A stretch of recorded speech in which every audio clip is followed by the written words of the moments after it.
New season, but same old DGN issues. An all-star playoff has mixed reviews. The Edge reports shows their accomplishments. There is still some player news, and really, not that much more this week in disc golf. The season has arrived, and though we haven't yet, we still got you covered. I'm, of course, Swiss Cheese, and you all should know by now, I'm the one with all the holes in his game. But I'm just one half of the best professional disc golf YouTube channel on the airwaves. The one that most of you love, and for the rest, love to despise, the disc golf world. To show their support for the broadcasting efforts of your boys, the disc golf world, DG1, a collaboration of Tim Barr, Chuck Connolly, and Mark Barnett, along with Discraft, provided 100, and only 100, absolutely sick disc golf world stamped crystal confetti Buzz SS's in what is one of the greatest fan appreciation efforts we have experienced in our career. We got about 70 or so remaining, so hit up the Disc Golf World on Instagram to claim one now. Now I know I've taken a lot of time, but I still gotta thank those on the Patreon, everyone who has subscribed, and of course, you who are currently watching. It's gonna be one wild year, so buckle up for some future announcements and even more of our independent, hard-hitting content. Let's dive into the All-Star event, where for many, it was rougher than that Terry Miller Smash Mouth reference. Luckily for Terry though, many subscribers may have missed it altogether, as paying subscribers ran into numerous tech issues that prevented them from getting access to the coverage. Whether it was through apps, web browsers, or televisions, fans were facing loading screens or being forced to sign in and out just to get a glimpse of the best pros in the game. Anchored by all that, once it did get on, it didn't get much better from there, with pixelated coverage, poor frame rates, some stagnant commentary, to complaints of mismanaged broadcast cuts, poor graphics, and I don't even want to get into those oddly named team groups, as just like many pros, DGN seems to need a warm-up on the season. However, opening the year with much of the same issues as prior ones, it continues to wane on the paying subscriber, as these issues seem to no longer be just kinks that need to be worked out, but continued and possibly consistent issues, causing some to have already experienced buyer's remorse. And I'm going to get it out of the way now. I apologize if you have to pause so many times to read all the comments. Listen, this wasn't a Sunday final day, or a major for that matter, with having to deal with all the traffic, but a Thursday morning All-Star event. Do I believe it will get better? Yes.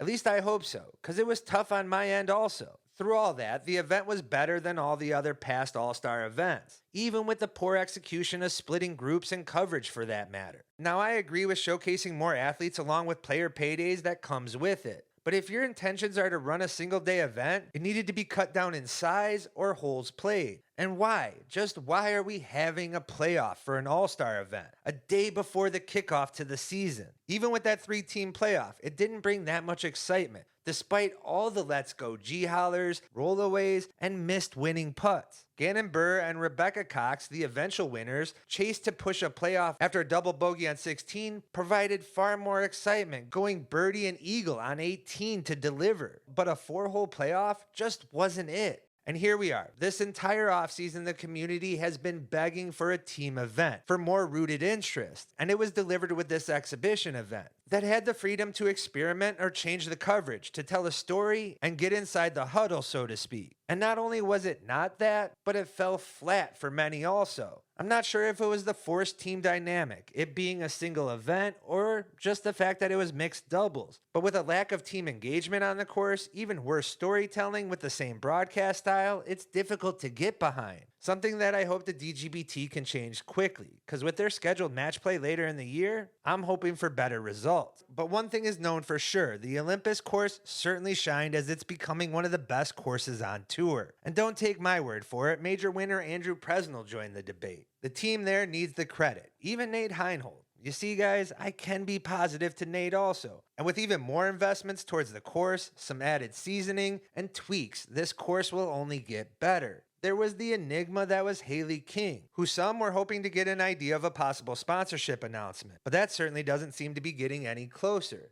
Add her not being registered for Supreme Flight Open just a day later raises even more eyebrows. Some will point to her injury there last year as a reasoning, but she's not registered for an elite event until MCO. As it appears, a top 10 player in a division, a major winner on top of that, will enter the season without a sponsor and a limited tour schedule. Here, most felt the offseason impact seemed to be more on the lower-ranked pros. but this is different. Many will point to her controversial post and attitude for the reasoning. But let's be honest, there's been plenty of other past questionable pros with similar decorated records who have found multiple sponsorships throughout their career. Why is this one different in sponsors' eyes? Especially with plenty of manufacturer rosters with limited FPO exposure. Manufacturers are certainly allowed to make their own business decisions, but as a spectator, I just want the best competitors on the course at all times. Last week, we highlighted the work done by UDisc. This week, let's highlight the efforts made by Edge, or Educational Disc Golf Experience, with their 2024 report. And no, it's not because a couple of Hall of Famers told me to do so. I was raised by educators and know the impact this group provides and their efforts to promote disc golf, and seen its impact personally.